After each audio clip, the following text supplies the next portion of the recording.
What's going on, Washington Commanders Nation? It's your boy Rio Robinson, back with the latest and greatest on the Rambling with Rio YouTube channel, where we ramble about the Washington Commanders. We are now 8 days away from the 2023 NFL Draft, where the Washington Commanders, our Washington Commanders, are on the clock at pick 16. Coincidentally, the same pick we selected Jahan Dotson with in the first round of the 2022 NFL Draft. A 2022 NFL Draft that was dominated by trade backs for this team specifically. So the topic of today's video, stay at 16, stick and pick, or trade back? Which one makes more sense for the Washington Commanders? And while it's a little more tricky than, it's just trickier than just saying which one is better 8 days away from the draft, because you kind of have to let the board speak to you. Last year, we knew what was going on when we came into pick 11. We started at pick 11 in the draft. Everyone and their mothers knew we were taking a pass catcher. The run-on receivers started in the top 10, with Drake London and Garrett Wilson going right before we got on the board. Two receivers I'm sure we loved. And the other receiver that we loved as well, and the fans had become fixated on, including myself, Chris Olave, was on the board at pick 11. And we got a phone call. Two of them, actually. We got a call from the Green Bay Packers, who I also believe were coming up for Chris Olave. And we got a call from the New Orleans Saints. And we had to decide which package was better for us. And what the New Orleans Saints ended up giving us for the 11th pick, we swapped first rounders, so we moved back 5 to 16. And then they gave us a third and a fourth rounder, pick number 98 and pick number 120. And what we did with that pick is we drafted Jahan Dotson at 16. We drafted Brian Robinson Jr. So we got a starting receiver and a starting running back with those picks. And we know what we did with the next pick, number 120? We packaged it with 189. Our fifth round pick. We packaged it with 120 and 189, and we packaged them for two fifth round picks, and we turned those fifth round picks into Sam Howell and Cole Turner with the Carolina Panthers, who moved up from 144 to 120 to draft, I believe, the linebacker out of Penn State, Braden Daniels or something like that. I think that's who they took. But so we traded back in the first, and we traded back from 120 to 144 because we didn't have a fifth round pick last year, because we traded it in 2021 when we decided to move up for a long snapper, Cameron Cheeseman. So last year, coming into camp this year, our starting quarterback, potential tight end 1, potential running back 1, and wide receiver 2, a starter, all came from trading back in last year's draft. So the easy answer to the question of should we trade back or stay put is you're always going to get more value, more bang for your buck if you trade back from 16. And the way I see it playing out is like this. If the top 3 O-linemen on your board, which I'm assuming at this point would be Paris Johnson Jr. out of Ohio State, Peter Skoronski out of Northwestern, and Broderick Jones out of Georgia, and the 2 top DBs, Christian Gonzalez and Devin Witherspoon, if those 5 players are off the board, which I imagine we have an affinity for, then I think you're open for business, because somebody would be willing to move up for if a Bijan Robinson's on the board. If a corner like Porter Jr., Deonte Banks, or Brian Branch is on the board. I love those players, and there's enough players on the board that I could justify us trading back multiple times in the first, because I look at it like this. Players that I think at a position of a need that will be there when we're on the board at 16, Joey Porter Jr., Deonte Banks, Brian Branch, Darnell Wright, tackle out of Tennessee, Anton Harrison, tackle out of Oklahoma, Osiris Torrance, the Bulldog, Big O, Saibo out of Florida. Luxury positions that fans don't want, but I could justify it if we made the pick. Bijan Robinson, generational talent, running back. Dalton Kincaid, or even Michael Mayer, because we don't have a game-changing sure thing at the tight end position, but those are positions of luxury.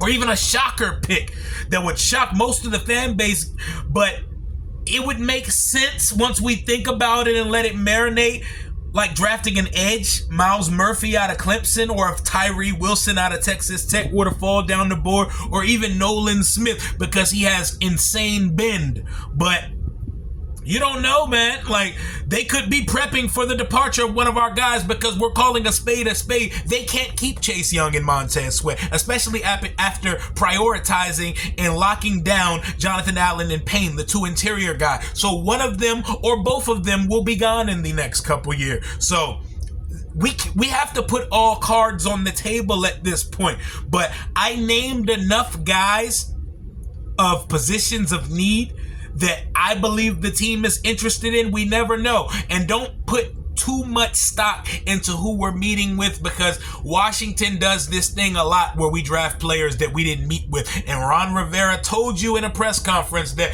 when they don't meet with a guy, it's because they have no questions left about him. When they do meet with a guy, it's because there's some things that they'd like checked off and they'd like answered by the specific player. So do not take too much stock into the list of players that Washington's met with, because they're vetting thoroughly and they're doing their due diligence and they're meeting with the entire crop of talent. You know, we're going to use all 30 of the top 30 visits, and I'm glad we're doing it. We're moving like a business as usual.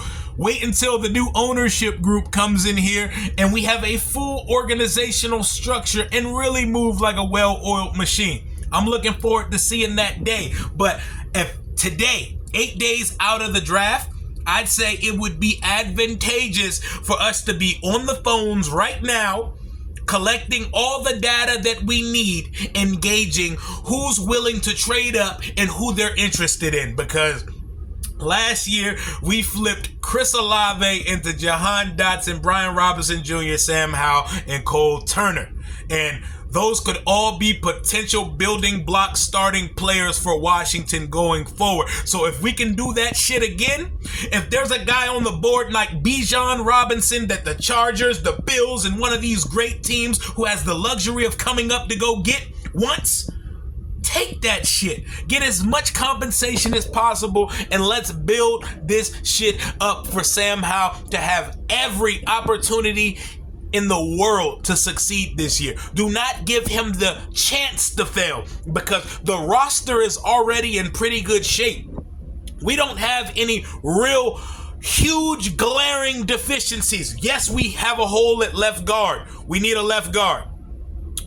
We need to figure out what we're doing at center. I think Nick Gates is starting, or if we're going to keep Chase Roullier. I think the right side of the line is set with Cosmi and Wiley. I think fans, we would like an upgrade at left tackle, which if one is there at 16, one of the top three guys, Darnell Wright, Broderick Jones, or Paris Johnson, then sure.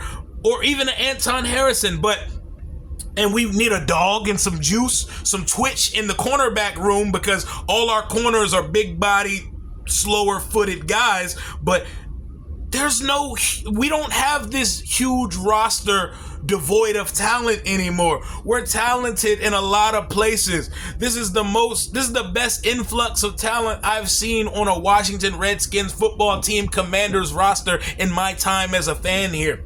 We have the only skill position where we're lacking a guy at this moment is tight end on offense. On defense, we're figuring out the linebacker position, and we could use a dog with some juice in the cornerback room, but the line is set. The safeties are set with Derek Forrest, another late round gem. Both of our safeties are late round gems, Cam Curl and Derek Forrest. So you know after round 3, Ron and them boys get busy. They know how to spot talent later in the draft. Please, all I ask of you is figure out the second round of the draft, and let's fucking go in with a plan and let's execute that shit. Even if that means trading that shit so we can get back up, because once we trade out of 16, if we do that, we could package some shit up and pick twice in the 20s in the first round, you know? Because the second round just never works out here. But if you decide to stick and pick at 16, just make sure it's a player that is well worth the 16th pick of the draft. Like, don't surprise us with some bullshit. I love Osiris Torrance to be our starting left guard. I don't love picking him at 16. If that's what they do, it is what it is. I'm going to try not to be overreactionary when it comes to our draft pick this year, because last year it took me about an hour to realize I was wilding at how mad I was at Jahan Dotson. And I realized the reason why I was mad was because I fixated myself on an Ohio State Buckeyes receiver. I wanted Garrett Wilson or Chris Olave no matter what. Have you seen the draft day movie with Kevin Costner? Remember how he had that sticky note that said Vontae Mack no matter what? I had programmed myself all off season to the words Buckeyes receiver. Either one of them need one in DC. And when I didn't get one, I fell off the couch for Garrett Wilson, and then I had a fucking titty attack and decided to tip the pick into my boys because I was mad last year. We're not tipping picks during the draft stream this year. We're cool with whatever they do.